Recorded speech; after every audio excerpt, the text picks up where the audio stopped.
You are listening to the Purdue Report with Jake Dunn, only on the Central Indiana Sports Report.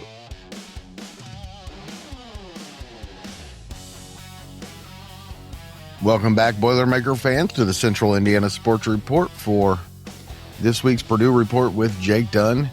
Probably our last one that's going to be consistent for a while. I think we're going to do Purdue Reports whenever there's news to talk about Jake going forward, but this is the last one consistently until we get back to football season. And here to evaluate the 2025-26 basketball season and kind of look ahead to next year as well. And Jake, 7th place in the Big Ten tournament champions, Elite Eight. How do you evaluate the season? Well, it wasn't exactly the season that I think most Purdue fans had imagined.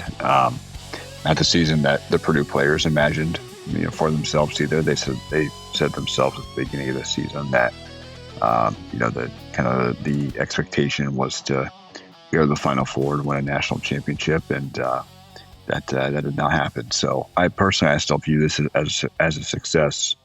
Obviously, would have wished to win a couple of those games at home that Purdue ended up losing. Maybe you have a better seed or a better draw in the NCAA tournament if that happens. Certainly have a more of a shot at the regular season Big Ten title if that happens. But I still think it's a success. There's only 7 other teams that had equal or better success than Purdue this year. Would have liked that to be no teams, but it's not how the season went. I think kind of going into what kind of broke the camel's back here, if you will. Obviously, the Big Ten conference was tough this year, as it is every year. Throughout the season, just wasn't good enough. Thinking back to the Texas Tech game in the Bahamas, Purdue played Texas Tech at full strength with all their stars. And the way Purdue played defense that day, it was the best team in the country. And there were a few other times it looked like that too. But the kind of the advantages in the front court that coming into the season we thought Purdue might have with Oscar Clough, Daniel Jacobson, and obviously Trey Kaufman-Renn, those were kind of dulled with rim protection. Rebounding was an issue whenever you went small. But Vince was really the story of the season here. If Purdue was rebounding the ball really well, then the defense could afford to be not as good. But sometimes when you struggle to rebound the ball, that just causes even more problems on defense. So looking ahead, certainly still a bright future. Maybe not exactly next year, but the year after that, I think it's still a bright future for this team. And I think next year they can compete to be another top 4 seed in that NCAA tournament. And I do want to talk about that in just a minute. Let's reflect a little bit more on this season, and in particular, the 4 seniors, really the 3 main ones that they lose. Definitely one of the top 3 trios of my life at Purdue, and you could make an argument that they're the best, but I think the 3 different trios in my lifetime, I'd put them all about even. And I want to say that the disappointing thing to me is particularly when I'm thinking of 2019, but other seasons, lots of seasons last year. It starts off a little rough, and throughout the season, Matt Painter kind of puts the pieces to the puzzle together, and they get better and better. And they're the most competitive they are at the end of the year. And we saw some of that toward the end of the year, but they were never, I don't feel like, ever got to the point where they were a contender on Arizona's. Yeah, Arizona looked really good in that game. Obviously, the loss hurts even worse when after being up 7 at halftime, Purdue kind of just ran into a buzzsaw here. It kind of reminded me a little bit of the UConn game. Purdue just kind of looked overmatched there in the second half, and they certainly looked like the best team in the country. Arizona did. So it sucks that the dream of the Final Four ended one step short.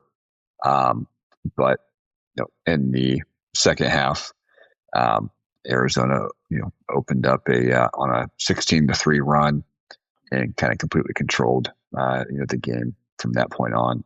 48-26. That was the scoring in the second half. Purdue missed 16 of its first 22 shots in the second half and was 0 for 6 from 3 to start the half. So Arizona completely exerted its will onto Purdue in the second half.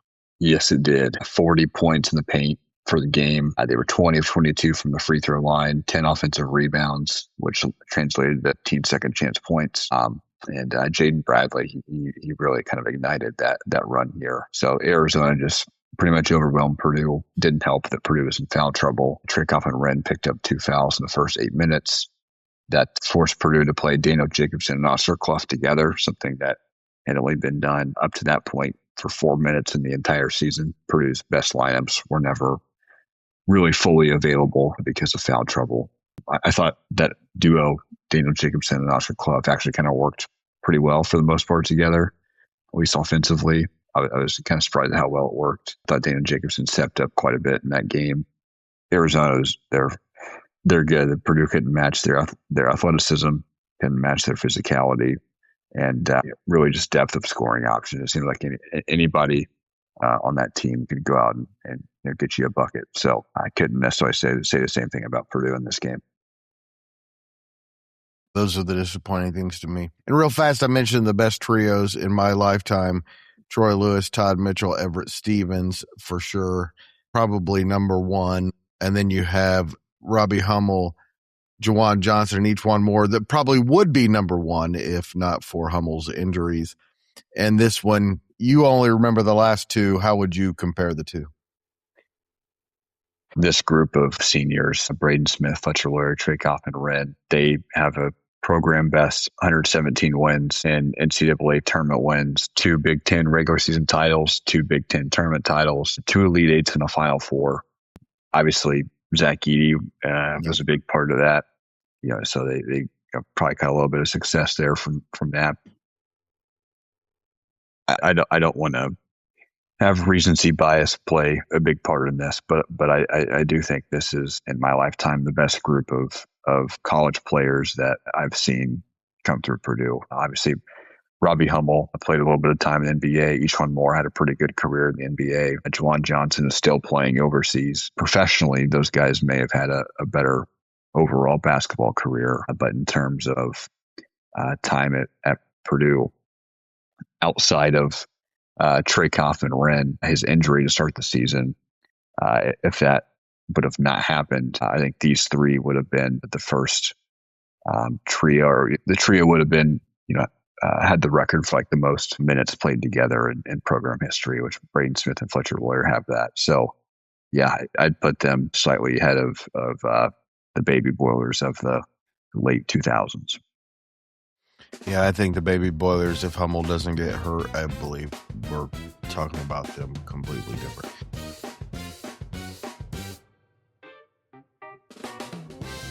All right, Jake, let's look ahead to 26-27, and I really like the core of Cox, Harris, Jacobson, Meyer, and Benter, and I think we're going to find out a lot about Antoine West and Raleigh Burgess, and then, of course, you have Caden Pierce headed this way before we talk about the freshmen.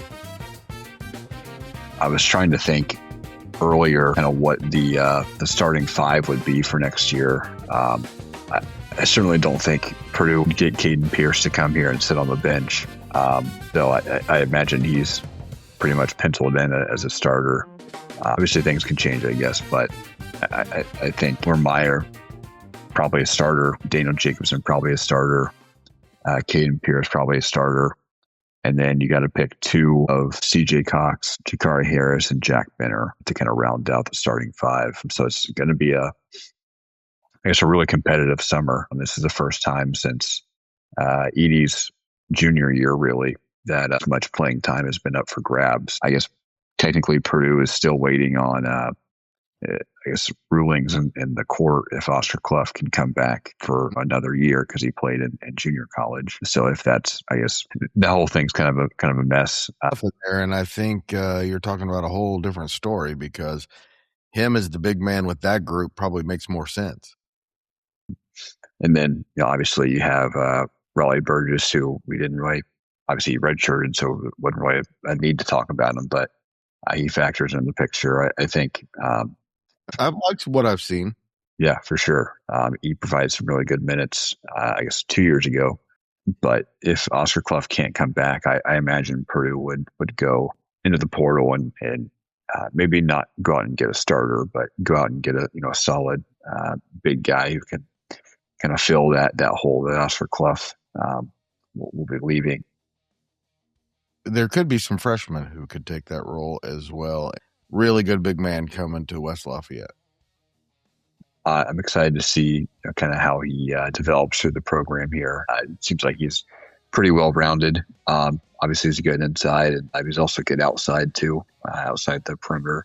Just excited to see what he can bring to the table. But really good freshman class here, and if they all stick together, and I'm not sure how long Obermeyer will stick in college, have some opportunities professionally to go play if he wants. But if Obermeyer turned into a 4-year player, kind of his senior season would align kind of with, because Daniel Jacobson would be a redshirt at that point, and you got guys like Antoine West, Raleigh Burgess, guys like that would be all juniors or seniors at that point. So I think it'd be the 2028, 2029 season maybe if this kind of core sticks together. Could be looking at another really good team, especially this freshman class coming in. It's one of the best classes that Purdue's had in a while, and obviously rankings don't mean everything. If anything, Matt Painter is better at recruiting guys who aren't highly rated, but if they can pan out as expected, certainly could be at the top of the Big Ten and a contender for the national championship here again in a few years. Any concern about losing anyone in the portal? Not really. Anything can happen. I'm sure people have probably been trying to reach out to guys like Obermeyer, Daniel Jacobson, or heck, even Jack Benner probably. He's certainly shown some flashes here this season. I would be pretty surprised if anybody left. This group seems pretty connected. They seem to enjoy their role, and so there's a bunch of playing time up for grabs here with these three seniors gone. So I guess if anybody does want to leave, I think it'd be kind of a silly decision. Jake Dunn, thank you so much for all you've done this year, and we look forward to talking to you throughout the off season when there's stuff to talk about. Yeah, thank you. Boiler up. Boiler up. Hey, do me a favor and check out my daily podcast, Greg and his friends talk sports. Jake, of course, is one of those friends with whom I talk sports. We also talk Pacers, Colts, Fever, IU, IndyCar, national sports, local colleges, and high school sports every weekday afternoon on the Central Indiana Sports Report. Greg and his friends talk sports. Please check it out. Pretty good. Pretty good.